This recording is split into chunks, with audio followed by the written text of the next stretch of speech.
জামায়াতের এমপি গাজী নজরুল ইসলামের পদত্যাগ দাবিতে সাতক্ষীরার শ্যামনগরে বিক্ষোভ করছে বিএনপির নেতাকর্মীরা। এ বিষয়ে আরও জানাতে সরাসরি যোগ দিচ্ছেন আমিনা বিলকিস ময়না।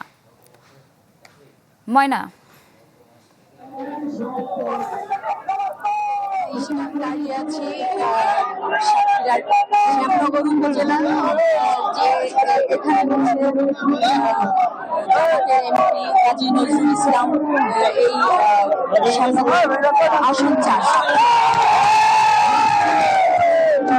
গতকাল আপনি জানেন গতকাল যে ঘটনা ঘটেছে সেটি আপনি জানেন যে তিনি প্রথম এআই দাবি করা হয়েছে, তারপর যখন এটি ভিডিওটি ভাইরাল হলো তখন কিন্তু দ্বিতীয় স্ত্রী দাবি করা হয়েছিল এবং সেই প্রেক্ষিতে আজকে কিন্তু বিএনপি নেতাকর্মীরা সবাই মিলে বিক্ষোভ করছে, তার ছবিতে ঝাড়ু মারছে এবং সেই সাথে পুষ্পতলিকা দেখা হচ্ছে এবং তারা নগদ নিয়ে এলো হার না মানা হার অফার।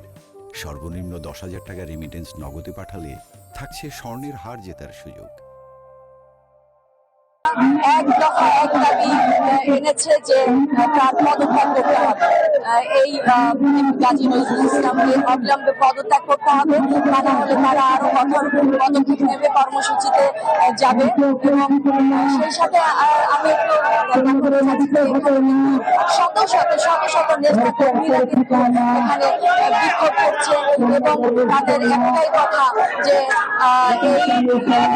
একটাই কথা যে এক দফা এক দাবি এবং এমপি গাজী নজরুল ইসলামের পদত্যাগ দাবি করছে। এই বিক্ষোভ মিছিল থেকে এটি তারা সরবে বলে যাচ্ছে। এই ছিল বিক্ষোভ সমাবেশের সর্বশেষ খবরাখবর। ধন্যবাদ আপনাকে। দর্শক, জামায়াতের এমপি গাজী নজরুল ইসলামের পদত্যাগ দাবিতে সাতক্ষীরা শ্যামনগরে বিক্ষোভ করছে বিএনপি নেতাকর্মীরা। আমরা সরাসরি যুক্ত ছিলাম সেখানে।